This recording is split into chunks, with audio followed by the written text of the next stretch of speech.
This new nation called Nigeria shall be an extension of the estate of our great father, Usman Dan Fodio. We must ruthlessly prevent a change of government. We must use the people of the Middle Belt as willing tools and the people of South as conquered territory, and never let them rule over us. Never let them control their own future. Speech by Sir Ahmadu Bello on 12th October 1960. Gentlemen of the press and great people of Yoruba land and Nigeria, we welcome you to this epoch-making section convened to brainstorm on how to safeguard the security of lives and properties of our people in Lagos State and by extension, Yoruba land and the state of Nigeria. We are in this precarious situation today because we have ignored the facts and counsel of history. When the British planned the amalgamation of the northern and southern protectorates to create Nigeria in 1914, their express intention was to make the rich resources of the South serve the interests of the North. Throughout colonial times, the British pursued policies that implemented that intention. Finally, at independence in 1960, they manipulated the Constitution, the census, the politics, and the election in such ways as to make the Arewa North the overlord of other Nigerians. And the Arewa overlords have never hidden their resolve to use federal power to sustain northern domination of Nigeria. Now, the Arewa North is adding vicious violence and mass murders by Fulani herdsmen to enforce their will. May we further reawaken your consciousness by alerting you to what you never took serious today. Today, all and virtually most military installations are based in the northern part of Nigeria. All, if not all, security offices are occupied by people from the north, except thanks to Professor Yemi Osinbajo, who recently booted out one of them. The defense headquarters is more in Kaduna than Abuja. The Nigerian Military Training School is there, immigration, civil defense, custom, etc. All training schools are in the north.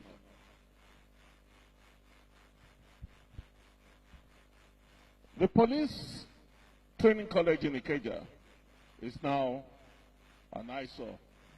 Channels did a review of that sometime. The Warri and Port Harcourt refineries in the southern Nigeria have been abandoned for a new digital refinery to be established in Katsina to link oil to where?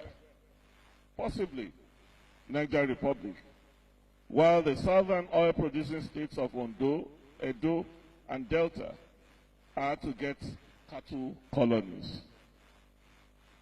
Today, if there's an air attack on Lagos, there is no air defense here that can repel it, since all Air Force jets in Ikeja are in the north. First of all, we know PDP made Wike their chairman.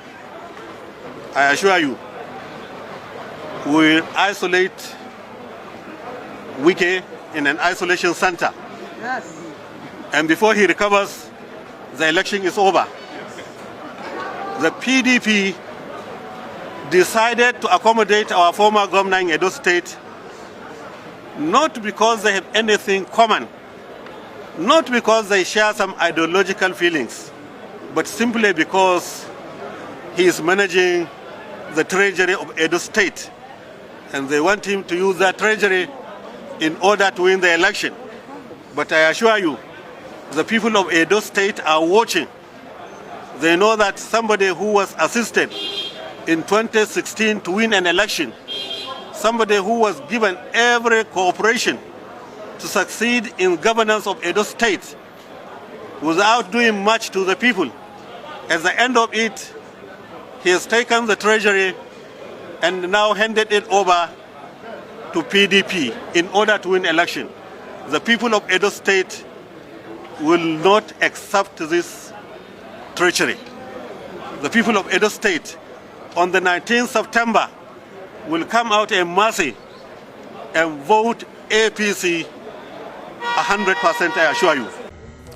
Well, joining me via Skype is Governor of Kano State and the Chairman APC Edo Campaign Council, Abdullahi Ganduje. Yes, Excellency, thank you for joining us on the news this afternoon. Thank you. Thank you very much for inviting me as well. Thank you. All right, let's begin with a video making the rounds where you made a statement saying that you will isolate Governor Wike, win Edo governorship election before he recovers. Would like for you to expatiate on that. How do you mean? Thank you very much. It's a political statement showing that politically we are going to cage him because he has nothing to tell the people of Edo State, considering the administration of the present governor Obaseki, who has just crossed to their own party. So we mean that actually he has nothing to tell the people of Edo State, and we will shut him down because we have facts and figures about the administration of Obaseki, who abandoned his party and joined a new party simply because he wants to contest and disregarding the state of affairs of Edo State. Talking about abandoning parties, you would recall that in 2016, it seems there is a shift on both sides, and there is a statement you also made with regards to this, saying that the PDP accommodated Governor Obaseki because they want to have access to the state's treasury. And the question is, on what grounds did the APC accommodate Glãmøur, who was of the PDP in 2016? Well, you see, if you look at the situation is quite different, because the pastor Osagi Glãmøur was not in the same circumstance as Mr. Obaseki in this time around. Mr. Obaseki was voted 2016 by the people of Edo State, and then backed by our national chairman, Comrade Adam Ashomule, but he took a lot of time, was in fight instead of paying attention to the governance of the state. But the other case you are referring to is not the same as this one. So you can see that a lot of time was wasted with litigations, in fight, and at the expense of governance. And at the end of it, he has crossed to another party. So now, some might say that the incumbent governor defecting to the PDP might be of advantage to that's the PDP now, looking at the power of incumbency. I wonder how would you would react to that statement?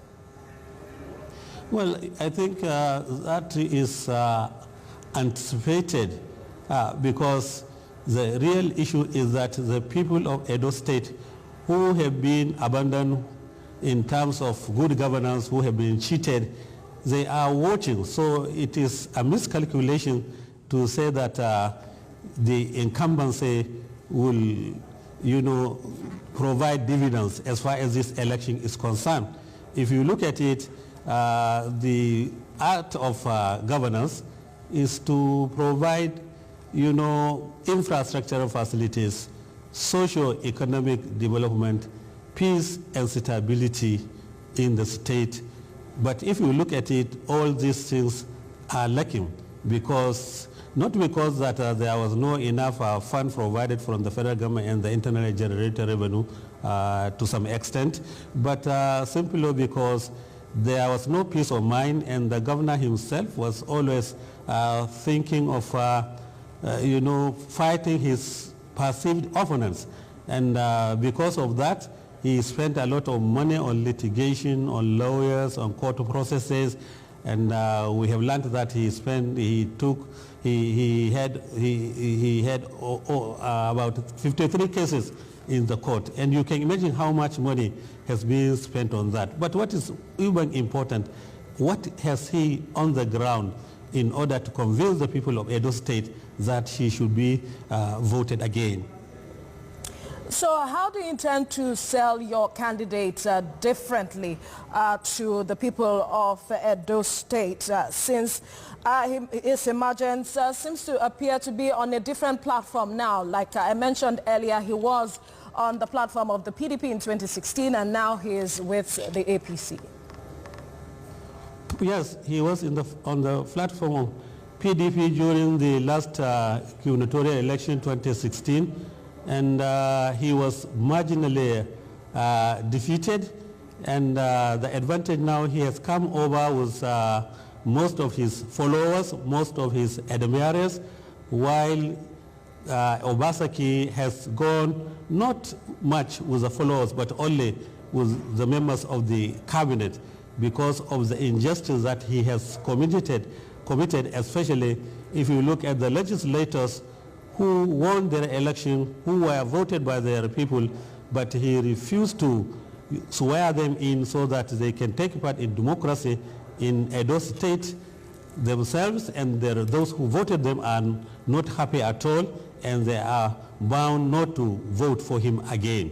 So you can see that our own candidate is a man of God, is a man who is known in the train, is a man who is honest, and is a man who is keeping to his promise. I am sure if he wins the election, he will not behave like Obasaki, who loved the man who put him there with the help of the people of Edo State. Your Excellency, Governor Abdullahi Ganduje, thank you for your time on the news. And moving on, the political